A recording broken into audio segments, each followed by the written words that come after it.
it's good fun. Days like these are great. You get the whole industry together, and to have, companies and corporations like Interbet and Cape Racing who are so generous with sort of time and energy into making a day like this possible is it's fantastic for everyone.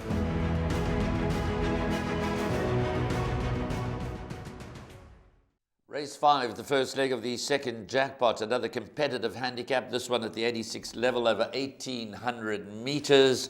We have 10 runners carded. The early favourite is number 6, Willow's Wish, at around 2-1. They're betting 5-1 about number 3, Arumagam, and number 7, Ideal Act.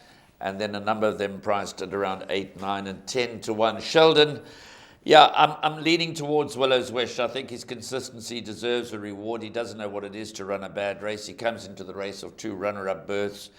He reeled off a hat-trick around this time last year. Between June and September, he reeled off a hat-trick. Admittedly, that was on turf tracks. But I think he's shown his ability on the poly track when running second to Snow Palace. I make one principal threat. I mean, you can obviously dig deeper. It is a handicap. We know all of those things. But I really only make Ideal Act the principal threat. I'm going to take a chance in this race and just go with the 2 horses. Well, you've got to narrow your selections down on 1 or 2 of the races, and I've got to be with you with number 6, Willow's Wish. And I'm glad that you mentioned this time of the year he came well, because these are the type of horses, they seem to run in cycles in that. He's been very consistent. He's been runner-up in his last 2 efforts. He ran second on the poly in his penultimate run, and last time cut into when caught close home by With Pleasure.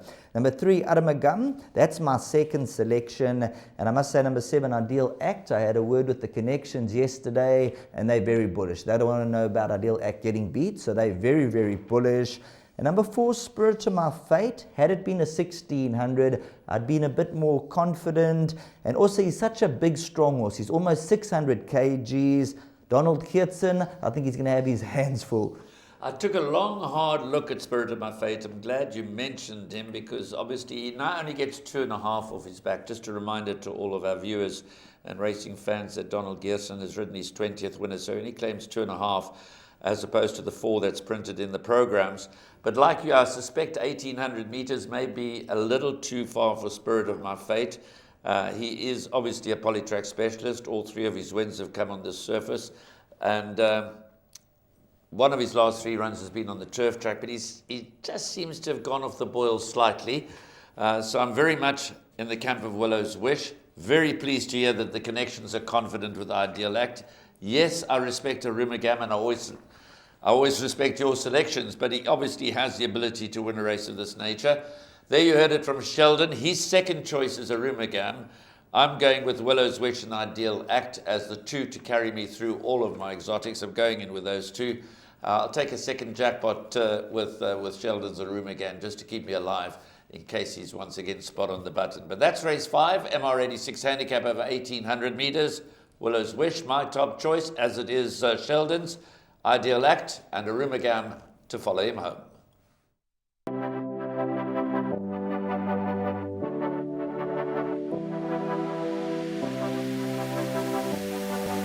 The betting, the not so much anymore, is more down to my own fault. I need to get studying again to get the edge back. But yeah, it's a great product.